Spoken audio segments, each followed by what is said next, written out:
So it's a Defiance area, small town, 8,000, 9,000 people. So yeah, I came here because college and wanted to pursue acting. Acting, okay. Yeah. So like, it's actually kind of funny because how I became a comedian, or why I started doing comedy, was like when I was in high school.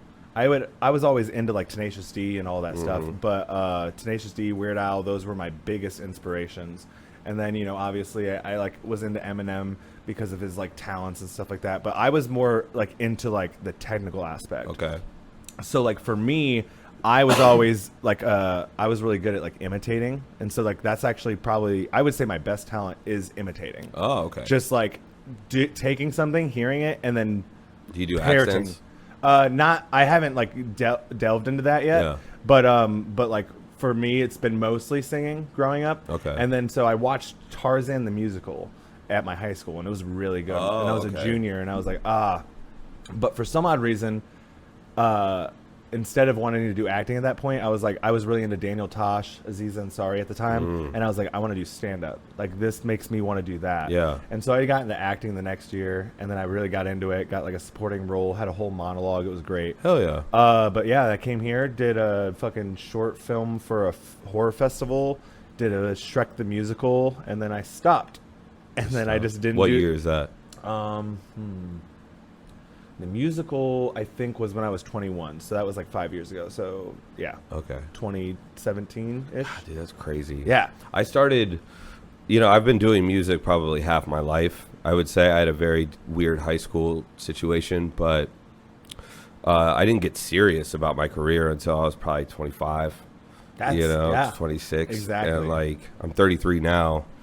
And when you really, it's crazy because I deal with so many young people and I work with so many young artists, and they start so early and they're so serious about it so early on. And like, I was just fucking off like all through my early 20s and just living the super domesticated life and in serious relationships, trying to be older than I was. And like, then, you know, a couple of my friends passed one summer, and there was just like this breaking point where I was just like, fuck this, I'm all in on this shit. Like, I'm 100% in, fuck my job, fuck all this shit. I'm going to go out there and make it work somehow. And, but I wasn't ready to like quit my job right then. But I was like, I'm going to be the shittiest, most D- barely passing employee, do just enough to not get fired. And then every free second of my time, I'll work on my music at my job. And I did that until they laid me off. And thank God they laid me off because I got some severance, you know, and it was right around tax time. And then I had like a 16 city tour booked, and most of those were paid shows. So I was like, well, I can at least make it a couple months, and then I'll get a job and fucking, you know, see what's what. And then I just never really got a job after that. Nice. I just like kept it pushing. But it's weird that you wanted to get into acting, because I was just thinking, you know, you had asked, well, actually, first of all, ask me the one question that comes to your mind when you knew I was coming on the podcast. What's the one thing that you wanted to ask me, and we'll start there. Oh, okay. So let me really quick. This is not the question, but I just want to clarify. What would you say that your like main job is? Is like a booker, promoter? Like what would you? Yeah, now my chief job is I'm a booking agent. Okay. So my whole thing that I want to know, because like I'm very new to the whole landscape, is that I want to know, how do you get butts into seats, different butts into seats, and returning butts into seats? Like consistently. You know what I mean? Because it's like everyone talks about monthly shows, and yeah, monthly shows are cool and everything, but it's like, how can you get something successful enough to make it a weekly show where it's like, yeah, maybe people who came last week won't show up, but they might come, you know, 2 weeks out, or, you know, but they'll tell other people and they'll come the next week. So how do you make a successful show that makes people want to come? I'm going to start my answer in an annoying way. Do it. But have you ever seen the movie Sicario? I have never seen movies. Okay. There's so many comedians that don't watch movies. I don't fucking get it, dude. I don't get it. There's a scene where a woman that's a part of this task force that's hunting down these drug cartels, she's talking to this man, this mysterious man on a plane. And he asked her if she's ever been to Juarez before. And she's like, no, is there anything I should know? Or do you have any advice? And he goes, well, you're asking me how a watch works. For now, let's just try and keep an eye on the time. And what I do is keep an eye on the time.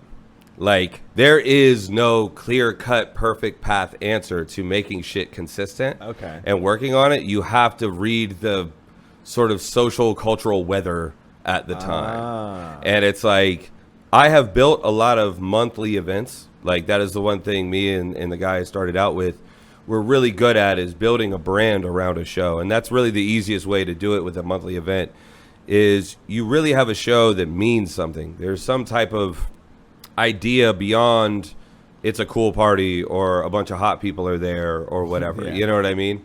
And so early on, when I was like a promoter, because I've been a booking agent, I would say seriously, realistically, for probably 2 years. I've been a promoter for about 4 or 5. I've been a performer for 7, 8. And, I've seen all the layers of it and like the levels. And it's like the main thing that puts asses in seats is name recognition, but it's also just like something that's an event, something that's not out of the ordinary. Okay. But then again, like at Scully's, like the strength of Scully's as a venue for all the shit that people talk about it is we have great residency events. You know what I mean? We have Orange Soda, we have Space Camp, Damn Girl, we had Sad Boys. Rest in peace, they're gone. That was such a dramatic fucking situation. It was hilarious. We've got Reggae Night on Sundays. Residency events are reoccurring monthly things, but the strength of all those events comes from the branding of them. Okay. You know what I mean? Space Camp has merch. Orange Soda has merch. They have an aesthetic. They have a look to them. Damn Girl, same thing. Sad Boys, same thing.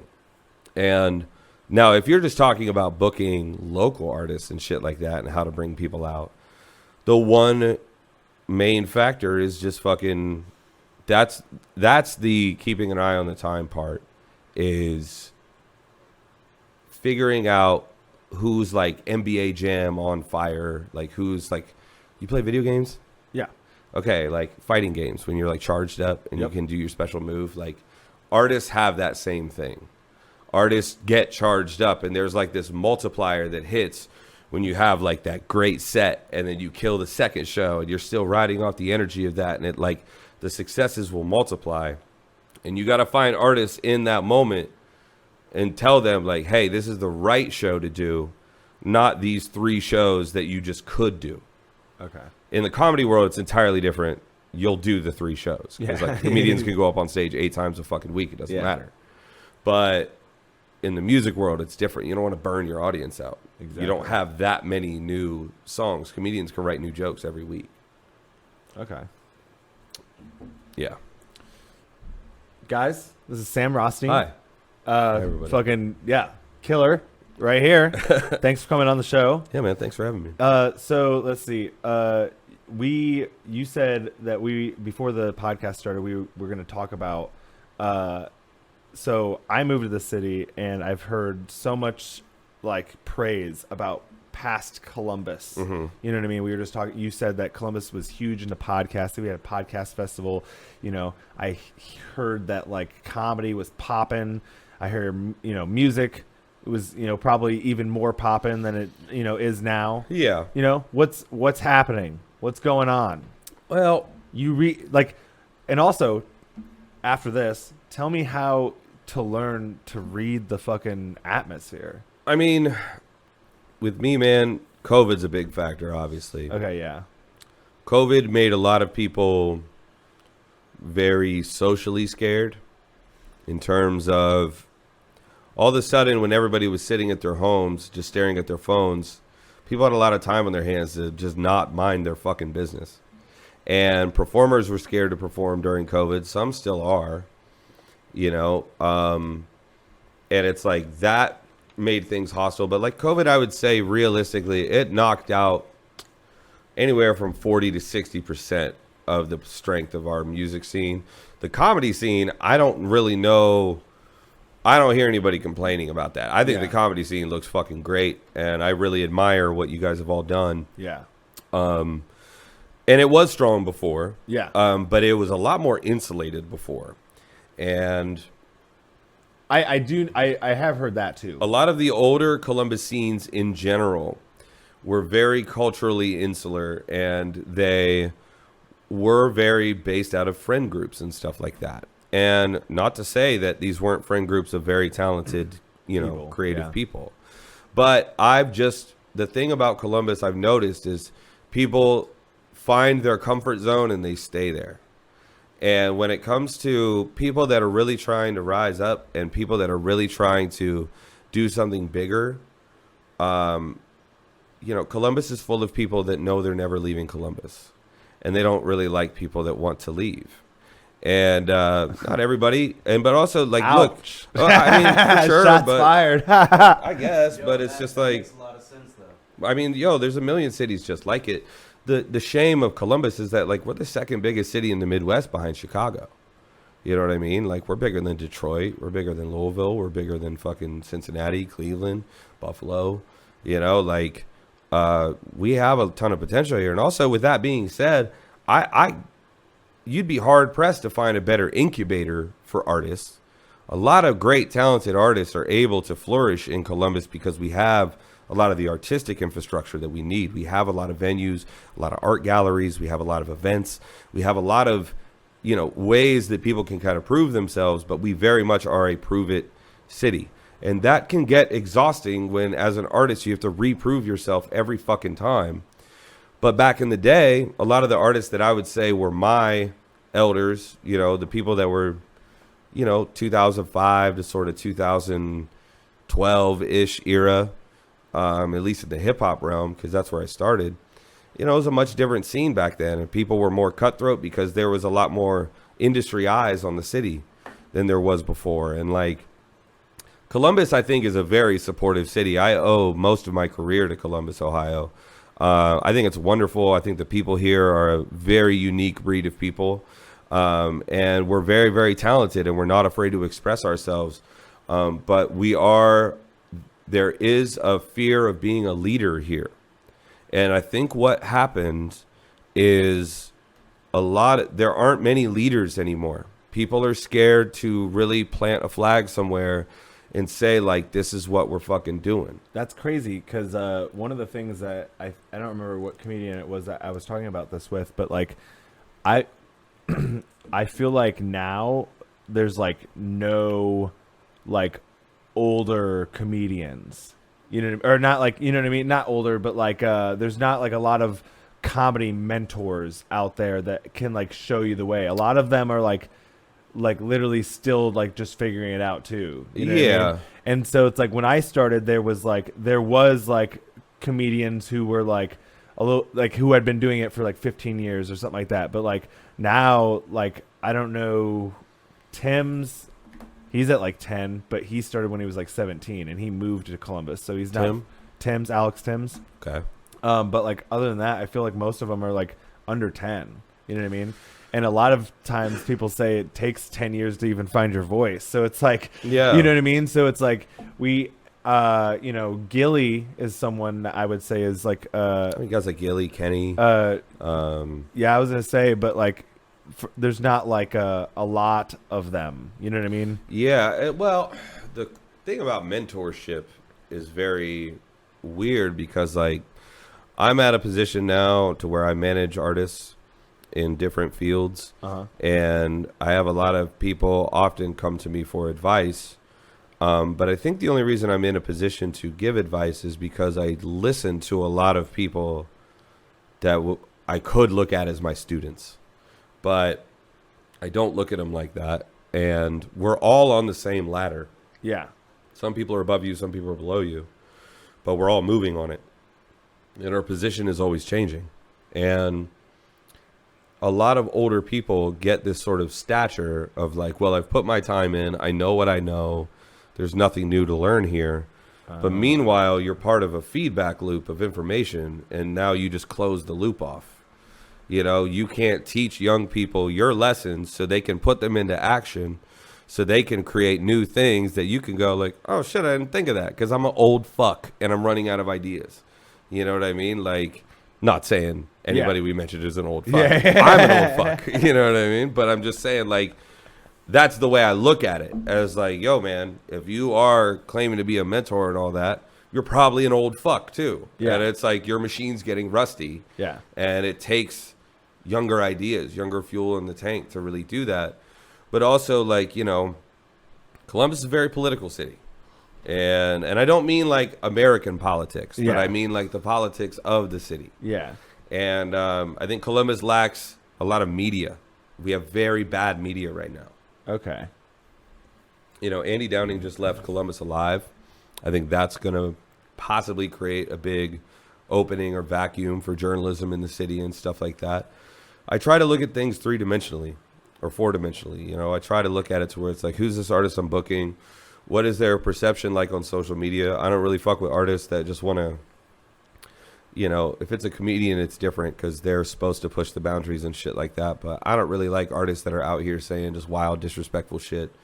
You know what I mean? Any kind of racist, homophobic, transphobic types of opinions. Type stuff. You know? Kanye. like now that's a different situation because there's difference. I support a lot of artists that speak their mind very vividly and loudly, and they get themselves in a lot of trouble. But I fuck with that because I'm the same type of person. Yeah. But there are just some people that it's like they post misogynistic shit or just like some shit that I'm just like, look, man, this is beyond the point of agreeing or not agreeing. This is like, as an artist, how is this helping you? How is this helping you get fans? Like, you're only closing the loop again. Exactly. You know what I mean?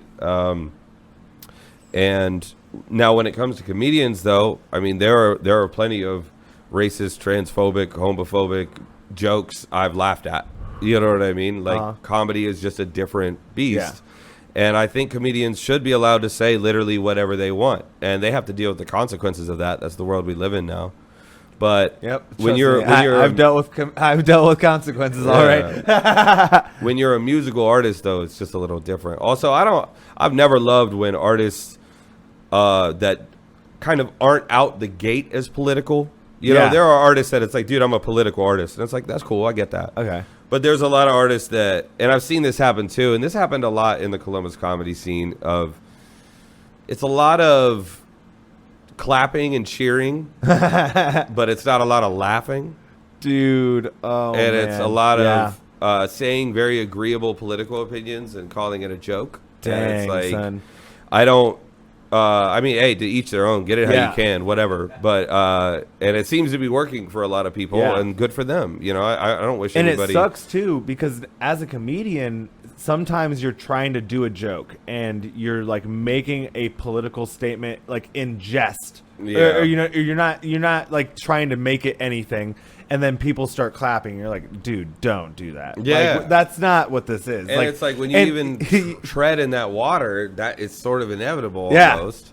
But I consider myself a politically aware person. I pay attention to what's going on in the world, and I watch the news and stuff like that. And I try to educate myself on things. And I don't feel any need, though, to tell people about it online. Number one, on the space of like, I do err far more on the progressive side of things than not anymore. And I do kind of understand like, there's just a lot of situations I'm in and situations where people are talking about certain issues that it's like, as a white dude, the best thing for me to do is just shut the fuck up. Yeah. Like, I don't need to shout over everybody. I don't need to make sure everybody knows I'm the most not racist and I'm the biggest ally and all that. Like, so much of the shit is so performative and stuff like that. And it's just like, I just think that people, not even that they shouldn't talk about it. You know, people can do whatever the fuck they want.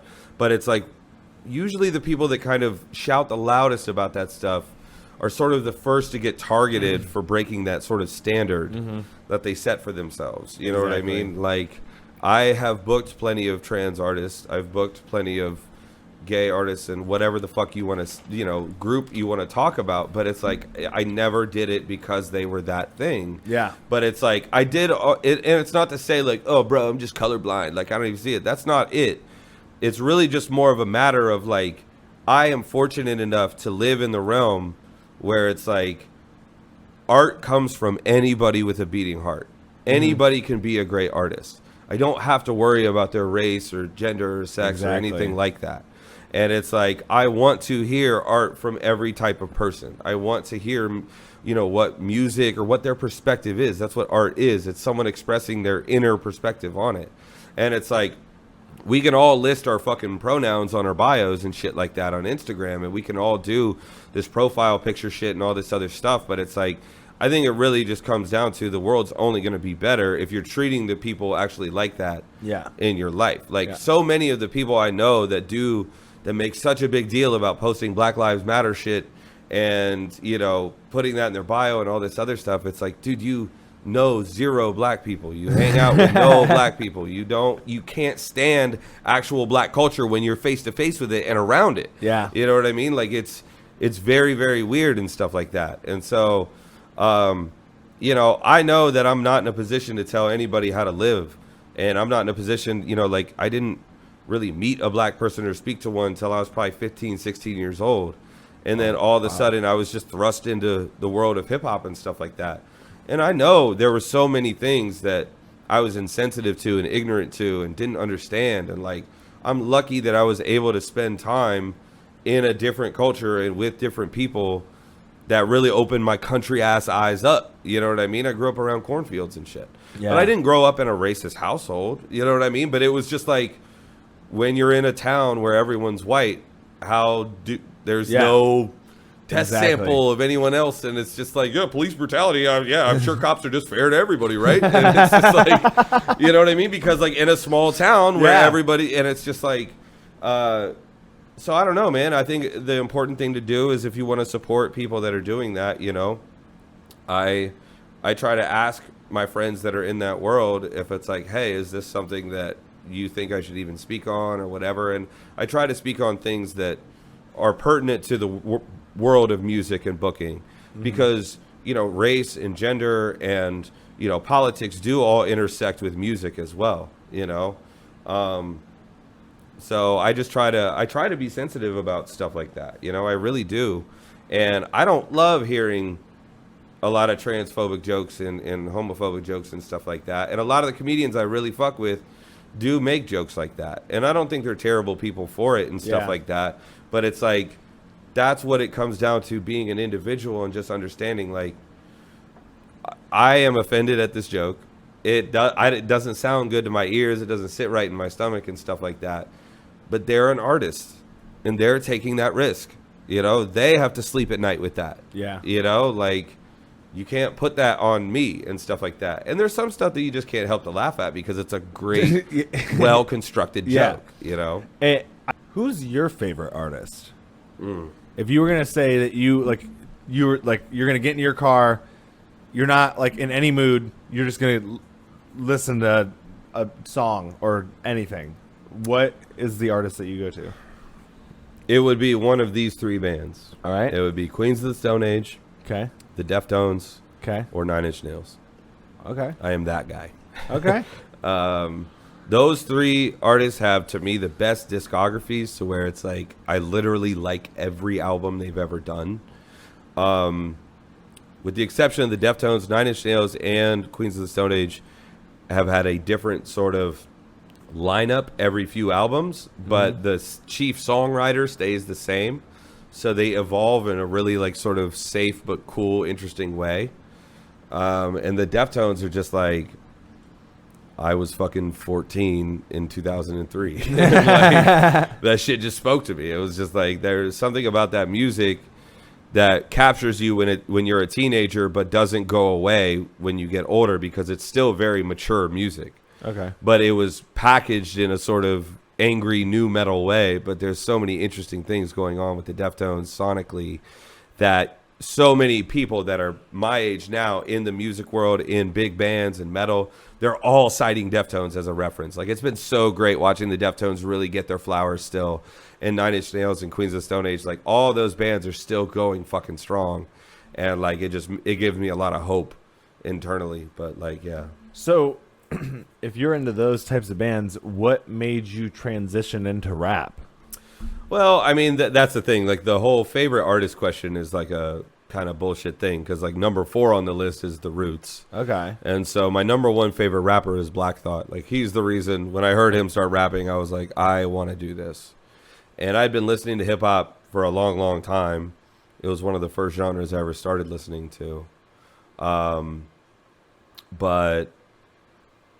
I don't know. I feel like hip hop means so much. It means something so much different to me than other genres of music. Other genres of music are like something to listen to.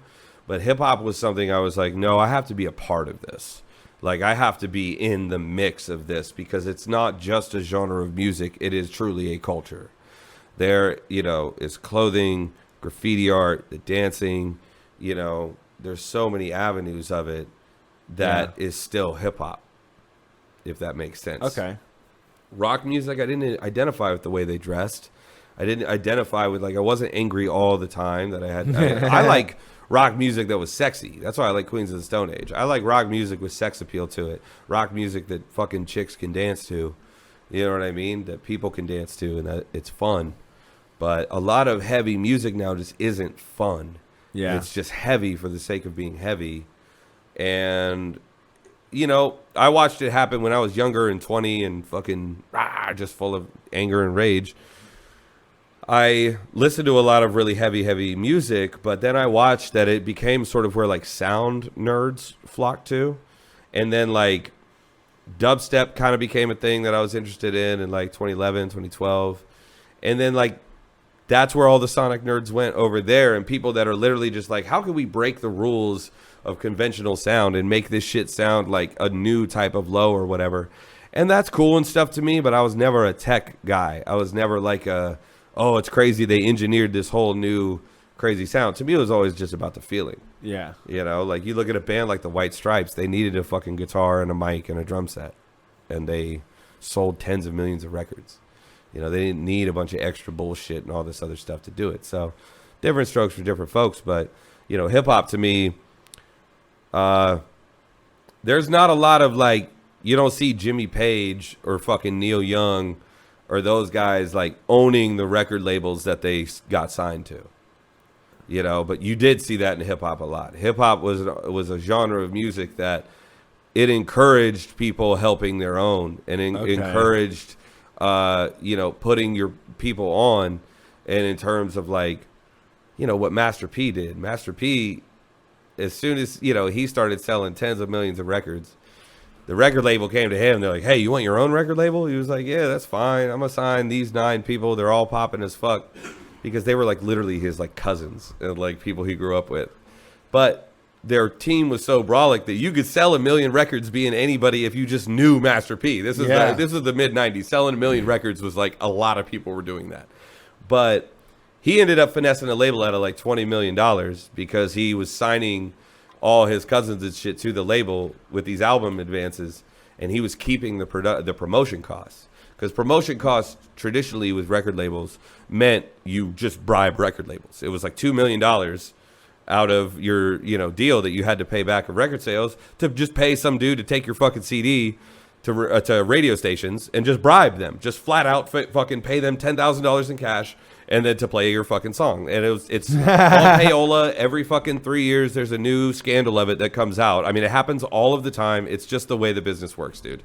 You got to bribe people to pay your song. But he was like, I know the fucking guys at the radio station that they're going to fly to. I already know all of them. So he's like, I'll fucking charge the label for these $1.5 million promotion budgets on 10, 12 fucking artists I just signed, and then I'm just going to pocket all the money. And he finessed the labels out of 12 to $20 million.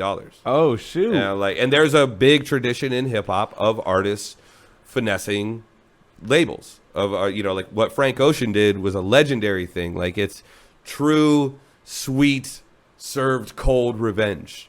Record labels had tried to keep Frank Ocean tied up as a songwriter forever. And because he was writing hits. He was writing hit songs, and labels generally, when they have a person that can do that, they don't want you to become your own star. Yeah. They're like, yo, we got a Beyonce already. We've got whoever, and they need fucking hits because they don't write their own shit. So finally gets out of the fucking industry, and this is a rough telling of the story. Yeah. And Tyler, the Creator, picks him up and signs him. Because I think he was sort of blackballed at other labels, and they were just like, hey, don't sign this guy, fucking blah, blah, blah. Or it might have been a contractual thing. Who the fuck knows? long story short, Frank Ocean gets signed, gets big, becomes Frank Ocean. His final album, to get out of his contract with these labels, he basically recorded a 3-hour video of him building a staircase, like sawing the wood, nailing it, and like it's spiral. It might have just been a straight staircase. I don't know if it was spiral. And then the album itself is just tracks of silence of just him doing that. And then at the very end, he climbs up the staircase. Now, contractually, he met all the obligations of his final album, but it's literally just like this abstract art thing that no one's ever really going to listen to. And then the very next day, he dropped his real next album himself as an independent artist. And he got so many millions of dollars off of the back of the label's promotion hype for his next thing. The label putting, all the money into the marketing and shit that they did. Oh, shit. But he hated them anyway, so he was like, fuck you guys, I'm taking this. And then he used that. That's savage. Yeah. Holy shit. Yo, this business is savage, man. Holy shit. But that's my genre. That's hip-hop. So, I love it. So you went from rap to then promoting the shows. Yeah. And how did that evolve? Because that sounds like a basic office job. Like you started off as a grunt worker, went to the manager, and now you're a booking agent. So, dude, I just was just like, where the fuck is the money coming from? Like I would sell tickets, I would have people show up to the shows, I'd perform, the shows would go well. But I was getting paid, but I wasn't like making money. And I was also like, who the fuck is actually in charge here? Most of these suck. Like I got booked a lot when I was a rapper, but a lot of the shows, first 2.5, 3 years I was doing them, it was just other people running it. And I just realized like, oh, this isn't a fluke thing. This isn't an uncommon thing. Most people suck at throwing live events. And I had 2.5 years of lessons of what not to do. And it was February of 2017 when I threw my first like event. I had 2 like sort of test embryonic type events that I had done in years past. But what I was talking about with my high school situation, like I sort of had a party house in high school, and all of my friends were musicians. I was a drummer. All my friends were guitarists and pianists, and so like, for the better part of 4 years, every single Friday and Saturday, I had like 40 to 60 kids in my house, and we were just jamming, and I was just jamming with different musicians the whole time. So it didn't even occur to me that I already sort of had this experience in managing a live event or a crowd. I always loved throwing house parties. Like I definitely loved the partying lifestyle for a long part of my life, but I'm an old fuck now, and I just don't like it as much. But love throwing house parties. I just like managing events was just not a tricky thing to me. So I threw the first one. Shout out my dude Dan Rios, best lighting guy ever. Fucking, he got me Brothers Drake, and we got like 175, 180 people in there, and it was a banger ass show. And it was just, I put a lot of work and time into curating the lineups. I had a very good understanding of who was good in the scene because I was in the scene, and I really tried to never make myself the forefront of the shows. The only reason I think I had any success as a promoter is because I didn't make it about me. I just chose to host. Sometimes if I performed, I would generally just go first, so no one had to go first. But a lot of promoters, that's their mistake, is they're like, oh, I'll learn how to throw shows and I'll start throwing shows and then just put myself on at the best slot every night. But it's like, then what, dude? Like, then what? You didn't fucking... People really think that just being in front of the crowd is enough. Like, if I just get in front of all these people, they'll understand my brilliant warrior poetry. But it's like, yo, 12 people ignored you just last weekend. Oh, shit. That's you couldn't captivate 12 people?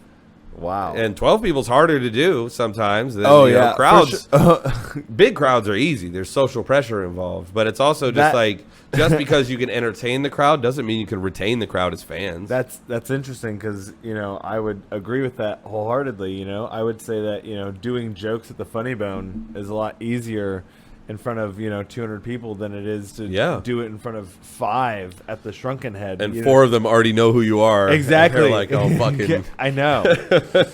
And it's like, but it's also like, because this is like a thing that like we talk about, because like Simon, shout out to him. He was saying on his podcast episode is like, you might try a new joke in front of 5 people and it's not going to work. Yeah. But you might do it in front of 300 and it will work. Yeah. And so it's like a fine, edge of like trying to find, it's like, okay, so if I can get it to work for 300 people, how do I get it to now work for 5 people? Well, and it's like I said, it's like the social pressure, and it's like a numbers game, too. Yeah. 300 people in the room, the likelihood that somebody's But at the same time, I would love to get it down to where I'm like, oh, okay, 5 people are in here, I can handle this. See, that's the thing that's so impressive to me about stand-up comedians. And, like, I have tried acting, and most artistic things I've ever tried, I've been pretty good at. I don't think I could be... In my head, I think I could be a great stand-up comedian, but my real, like, reality brain knows, like, don't ever fucking try and be a stand-up comedian, dude. Don't ever that's try. Funny. Tony Casa, Tony Casa? Yeah. When he was on, he said that stand-up comedy was the hardest thing that he's done in his life, second to concrete. And in concrete might be second. I've never even done really stand-up. Ian Miller had me on one of his shows... Okay. The storyteller shows. Okay. And I'm a good fucking storyteller, so I know I could crush with a story, that. And I can be podcast funny, and I can be conversation funny. I always talk to comedians about this a lot. It's really important to find out what kind of funny you are. Some people are really funny on stage and dull as shit off a stage and just not funny. Some people are funny in a conversation, good on stage. Some people are really funny on camera. Some people are really funny on a page. They can write funny stuff. Some people are funny on a tweet. Some people are funny in a TikTok. But, list those things out, and that's sort of your NBA 2K, like, stat sheet. Okay. That's sort of like if you had to create a character. Pros. Yeah. And it's like, there are comedians that, really focus on their core strengths of like writing, acting, or writing and stand-up or whatever it is. But like different kinds of funny exist and they don't all translate. And it's very important to find which of those pockets you do exist in, because that is going to be the key to your career in this business. Because you're not really in the... If you want to stick to just stand-up and just stand-up alone, you're in the stand-up comedy business, and you're in a business that hasn't really fundamentally changed in 70 years. I mean, the shit's pretty much works the same since, like, the Lenny Bruce days and, like, fucking, it's one person on stage, tickets, asses in the seats. Like, stand-up comedy show. Fundamentally, it hasn't changed. Booking hasn't changed. It's a very old, entrenched business. And music and other things like that, dude, it changes every fucking 2 years now. But comedians don't understand that they're stepping out. Even if you are just a stand-up comedian, you are being pushed out into the realm with the rest of us of the, I call it the super genre. Yeah. The mega, like the ultra mega genre of like, it doesn't matter, bro. If you're on social media, you have to be somehow proficient at Reels or TikToks or making some kind of content. But we are all content creators now. That is the most buzzwordy, lame, fucking douchey business thing to say. I get it. I fucking hate it too. Bro, it's fucking art. It's not content, bro. Don't call it content. It's like, yes, it fucking is, bro. It's content. It is, because that's how the fucking suits and ties look at it. And no matter what, those are the people we've always had to please. Until we stop being broke asses and fucking up and not caring about business, the suits and ties will always run our lives. This is an inevitable fact of the universe. The problem is suits and ties back in the day, you used to know they were suits and ties.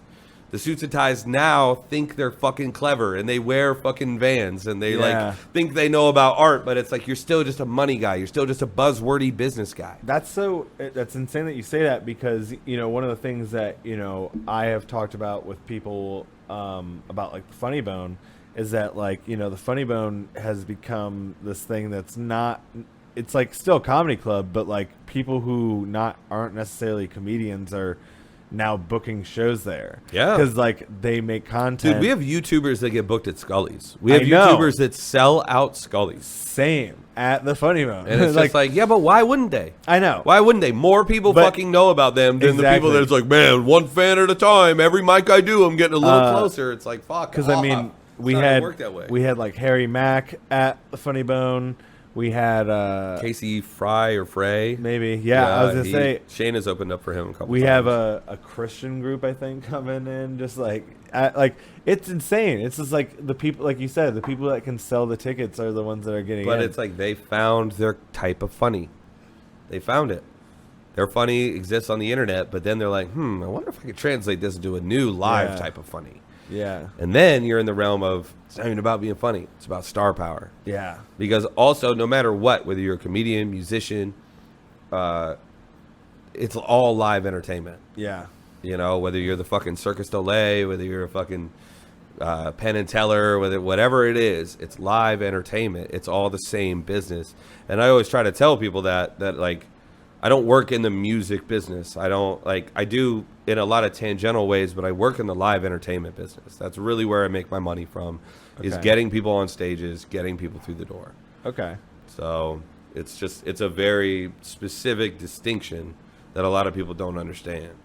That it's like, my business is not to follow who's necessarily selling the most records. You know, it's like I work for venues. I have to get people that are the right fit for Scully's, Double Happiness, Newark Station, you know, the places that I work for. So I guess now that you are like a booker and a promoter, or you know, you've done promoting, you are a booking agent right now, you have like a better like view of the landscape. But like, explain to me, how does one read the atmosphere of like what's hot, what's popping, and like, dude, I'm not even all that great at it. Okay. Like because my thing is now, I've sort of gone up one rung on the ladder to where I don't have to build the shows myself. I just have to find the people that build the shows. Okay. So there are a lot of people with ears closer to the ground than me now. 2 years ago, ears very close to the ground. But it doesn't work that way as much now because my ear is close to the ground with who's building events and who is bringing people through the door. My ear is close to the ground is who's coming through Ohio in the fall to try and get them booked, whatever. You know what I mean? But as far as paying attention to local stuff and the local landscape of Columbus, dude, that's like, you're asking me how a watch works. You know, I just try to look at the time. It's fucking a fickle city, dude. And I can tell you that there's no other city, at least for 500 miles, that's anything like Columbus, Ohio in terms of being hard to fucking please. That's why the promoters and the artists and the people that come from here, usually when they go other places, they fucking do damage, like in a good way. They fucking get shit done because like they're here in the fucking gladiator school, you know, and they've been toughing it out against really, really competitive people and really, you know, I don't know. In the music business right now, the live music business in Columbus is, I don't want to say it's cutthroat in terms of like people stabbing each other in the backs and fucking each other over, but it's just cutthroat in terms of how competitive. You know, there's a lot of people that make their living in this business, and that creates a sense of desperation and a sense of hunger of like, yeah, I'm out here in the fucking jungle with a knife in my teeth, like trying to find the next kill, you know what I mean? And that's what booking a show is to me. You know, it's like, that's what putting numbers on the board is, you know, it's like, all right, we got another one on the calendar. That's a night the bartenders get to work. That's a night the sound guys get to work. That's a night I get paid for. That's a night, you know what I mean? Like, that's the business I'm in now. And the position in my company, because I have people that throw shows for me now, but my job still chiefly is to talk with the venues and help manage the in-house booking of venues. Because a lot of venues I go to, they already have great promoters that they have relationships with, and I'm not trying to get in the way of that. I'm trying to make their Tuesdays work. I'm trying to make their Wednesdays the nights of the week that, you know, everybody wants a fucking Friday and Saturday. Yeah. You know, but that's why you shouldn't, if you're starting out, do them, because everyone's doing shit on Friday and Saturday. Interesting. Okay. Let me see. So I saw that you started recently a little, I don't know exactly what would you consider it, comedy, I don't Gravity either. Bong news. Yeah, I don't know what I was doing with it, but I just knew I needed to keep doing it. What Gravity Bong News is a promotion platform. I'm really trying to turn it into something that's basically like a mix between World Star Hip Hop and The Onion, or like The Hard Times. Like, Okay. I want to be able to do like satirical, news-based comedy about Columbus and our scene here, but I also want to be able to use that to promote artists that are around here. And so, Okay. you know, the people I have done them for, you know, it's basically like branded, sponsored content. You know what I mean? Like, people pay me, I think of the idea, we come up with it, you know, if they want to promote their song, their show, their whatever. So that's really what it actually exists at. I just haven't really announced that yet and like said a bunch about that. But Okay. yeah, I mean, if people want to do them with me, I charge money and I'm willing to do Nice. it. But yeah, like I just I love making funny content. It's really, really fun. It exercises a part of my brain that like I don't get to exercise very often, and I think a lot of times people, if you've met me in the past fucking year, I probably come off like insufferably serious and fucking annoying. But like I love laughing and having fun, and that's why I love being around comedy and stand-up comedians. Like my sort of foray into it in terms of booking those shows and getting into the scene and getting to really know people was such a good time in my life, and it was such a fun thing to do. And I love, you know, Yeah. I go to comedy shit when I want to actually hang out, and like comedians are the people I actually want to be around. When I'm in music, I'm just there because I'm working. Not to say that I don't love all the people that fucking I talk to on the patio and music, but if I'm like socially going to just hang out and chill, I would rather do it at a fucking comedy club or. Oh yeah, for sure. Yeah. I was gonna say, you said that if you met you in the past year, you seem kind of serious or whatever. It's like there are a few people that I actually like, not like would say nervous to ask to be on the podcast, but I was just like, these guys are probably way too busy. You know what I mean? And it's just like really funny because like I was hanging out with Dusty recently, and he was hanging out with Adam, and he was like, have you met Adam Little yet? And I was like, I've like seen him around or whatever. He's like, have you had him on the podcast? I was like, no. And he's like, oh dude, he'll do the podcast. And I was like, that's rude. Like, don't just do that, because it's like, you know what I mean? Like even Hood Panda, you know what I mean? I just had Hood Panda on. It's like these guys, you know, actually have followings. It's like they're busy. They, in my mind, you know, it's like they're making content all the time, and it's like, Yeah. And in my mind, it's like you guys don't have time for, you know, a podcast that has 100 followers.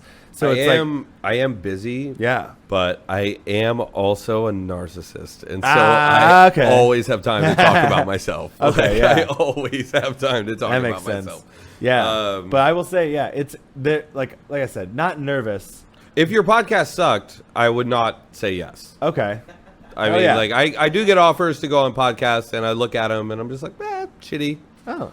It's just not even shitty. I shouldn't say that. So that's but- actually what it was. What he was actually doing was he was like, he accepted the offer. He's like, wait, I haven't even listened to this yet. And then he's like, then he listened to it, and he's like, No, oh, yeah, I I'll was do it. aware of your podcast Oh, yeah. before you asked me. Oh, dude, I appreciate I was already aware. When I see that someone has started a podcast, I take a big interest in it. Okay.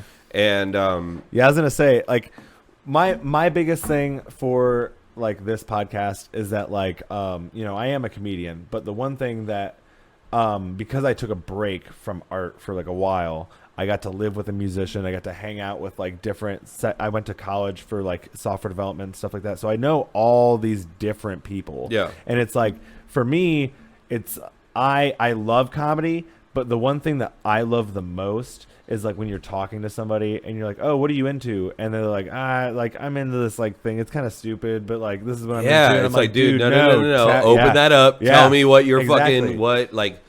I want to know what turns people on. Exactly. I want to know what turns them on. Just like whether it's fucking ant farms, whether it's Dude, fucking for real. 11th century poetry, whether it's whatever. Like, dude, I just want to hear about what turns people on in their brain.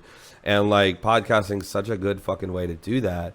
Because like, dude, there's like, I've always wanted to do a food podcast. Oh, like, really? I could create a whole different series of movie podcasts. Like, I am obsessed with movies, dude. Creepily obsessed with movies. And like, I know that's where my career is going. Like, I'm trying to steer the whole ship of my career, like, into film. Okay. And because, like, I was, I'm approaching 10 years in this, like, music journey of mine. And I've gotten enough signals that this is just not where I need the rest of my life to be. Okay. I have a child on the way. Oh, wow. Congrats. Thank you. I'm very, very excited. I know it's going to be a very life-changing thing. And so, film is just like, I've wanted to do it since I was 7 years old. I've wanted to direct movies since I was 7 years old. And I've always felt that way. I've never lost it. But, like, I've just realized that I've been very timid and cowardly in actually stepping into that world like I did with music, And so I just realized that the time is coming in my life that I have to dive into the film world like I did with music. But it's just a way different game. So I'm trying to make sure my company is stable, that it can survive on its own with the people that, my people can run it, and they can still benefit from it. I can still benefit from it. But I can really put my creative energy in that. Because shout out to my dude, Trevor, man. He put me in this short film last year. And, we've won, like, quite a few fucking awards already for this film. Okay. And, like, the first one we won was Best Actor in this, like, international film festival and shit. Oh, and shit. Congrats. Acting is the hardest thing I've ever had to do, hands down. Like, artistically, it's so fucking difficult and draining. And I don't particularly want to be an actor. I know that it's going to be something I'm going to keep doing because it can be really interesting and really, really fun and fulfilling artistically. Like, but yeah, to do it like the way real actors do it, you would need to pay me fucking millions of dollars to go through that shit, dude. It's excruciating. Especially if you got to wear makeup or anything. Like, dude, it's a fucking different beast. But actually being a part of some like official kind of film stuff and seeing... I know a lot more about that world now, and I've been in that world a lot more now. I definitely know it's where my life is going. And so it's like, I'm just trying to slowly get there, and I want to act in more stuff because it's like, not because I want to be an actor, but as a director, I need to be able to communicate with actors. I need to be able to speak their language the same way as a promoter. I can speak to performers. I know what their fears are. I've been a performer. You know what I mean? As a booking agent, I can speak to a promoter because I've been a promoter before. I know what their fears are. You know what I mean? That's what it comes down to. What are people's fears and what are their real desires and motivation? Because they're manifesting those things in real time every single day they're alive. And you got to figure out which part of the slipstream you're in. I probably sound like a crazy person. No, you're good, dude. This is what happens when you drink a fucking tall boy white. No, but really quick. Do we have to go? No, tell us about At Work real quick. That's like your thing, right? Yeah, the At Work agency. It's my business. It's a little talent agency. If you have shows or an event idea, come to us. If you're an artist and you want to get on events, come to us. If you're an artist and you want management, come to us, but no promises. Hit up. We got Leah, Sammy. They both handle most of the rock stuff. I don't have their Instagrams like on hand. And Michael, those three handle most of the rock and emo to metal stuff. My guy Toof hit him up for any hip hop shows. My guy Jared hit him up for any alt hip hop shows. Also some metal rock stuff. I'm just trying to get all my bases covered with genres and have real booking agents on hand that like can really build the type of events that people want to have and are going to stick out and stuff like that. So it's really about paving the road, man. Like, stability gives you money. Stability is like, my fucking eyelid is like twitching right now. That's so weird. Did you see that? Half of the reason post World War II that the world has made as much money as it has and wealth has been generated, like a big part of global capitalism is the U.S. Navy. The U.S. Navy keeps trade ships safe. Those ships arrive on time. That means milk on the shelf at a reliable time. Everybody can count on it. When you can count on things being there next week, it creates stability. It used to be promoters and people throwing shows did not know where their next gig was coming from. They had a one-off relationship with somebody that was kind of gatekeeping the venue, and that was their one little way in, and that person took their tax off the top and, blah, blah, blah. I'm trying to create a smooth, paved road, you know what I mean, between cities in Ohio and the Midwest that people can book tours easier, smaller, cheaper. Okay. You know what I mean? To create stability, because you have to do things with frequency. The ships that bring the goods to the port, the metaphor of that with artists is you bringing the goods to port is your art, your thing, your music. You know what I mean? You have to bring that to the venue so everybody can benefit. You know, the venue's the port, the fucking people, they're the people that consume the product. People need to consume live music. They need to consume shows. They want to go there. How do we get those to people cheaper, more effectively, with a higher level of quality? So many people just stop at the promoter level and they're like, well, how do I get 3 shows a month and blah, blah, blah, blah, blah. I don't want to do that. I want to open the gate. So the venues are benefiting because they're booked fucking 21 to 26 days out of the month. You know what I mean? And they've got people coming through the door buying drinks and shit like that. Artists are benefiting because they don't have to burn out their one fan base in a city. They can go 2 hours to the next place. You know what I mean? Like, I've worked tirelessly for years now to create a system that can benefit every level of it. And the last piece of the puzzle is really stepping into bigger, very expensive headliner shows. And we are getting there slowly but surely, but that is a much tougher thing to break into. Yeah. So, but the one thing I want to leave people with, and any musicians or even comedians watching this, you are, if you're an opener, if you're a younger person, you are still the key secret to these shows with big identifiable names on them. Half the tickets are being sold by the locals. It's not just name recognition. You know what I mean? That's mostly what I see with these bigger shows that are selling 300 to 500 tickets at Scully's. They're being propped up by the locals and the openers and the people that have a grassroots following here. But if you can build that same kind of following in another city, like, why haven't you already started? You know, like, why not? Cincinnati has a fucking booming comedy scene. Yeah. Cincinnati has comedians. Dayton has a great comedy scene. People go down there all the time. It's an hour and a half away. What the fuck are people waiting for? It's not even a full tank of gas. You know what I mean? So it's like, but that's why, like, I'm working on getting permanent venues in Cincinnati right now and in Cleveland. And, you know, it took years of footwork and groundwork to fucking have a presence in those cities to where when you pop up at an event, people are like, oh shit, you're the dude with the you know, yeah, like, okay. You got to do that to then when the 8th time you're there, they're like, oh, what up, bro? Blah, blah, blah. To where the 10th, 15th time you're there, people are like, so where do you live around here? And you don't even live around there. Nice. You know, okay. like, a lot of people thought I lived in Cincinnati for a long time because I was really down there 2-3 times a month for shows. I fucking love it down there. Big shout out to the whole city of Cincinnati. But, you know, we're in a great position. Just in a little 500-mile loop right around Columbus, if you draw a circle, there are about fucking 15 to 20 million people. You know, from Pittsburgh to Indianapolis, from fucking Detroit down to Louisville, there's like 15 million fucking people that live right there. And that's, I mean, and this is nothing. If you're a fan of Sam Rothstein on podcast, sorry, this is like the thing you've heard before and you're fast forwarding. But I never shut the fuck up about this because it's so goddamn true. Like, yo, we are the heart of it all. Like, it means something for a reason. Everything comes through here. Everything connects through here. There's so many fucking, like, you know, hubs of businesses that are here now.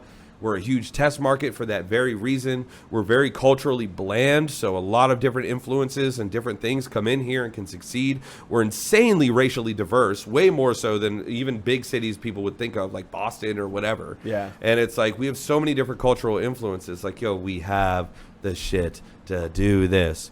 But what we don't have is real fucking leadership.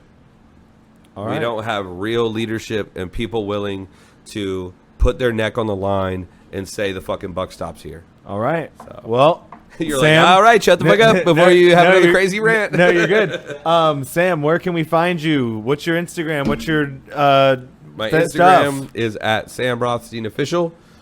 You can just go and follow all the other shit in my bio for that. And come to some shows at Scully's or Double Happiness or Newark Station.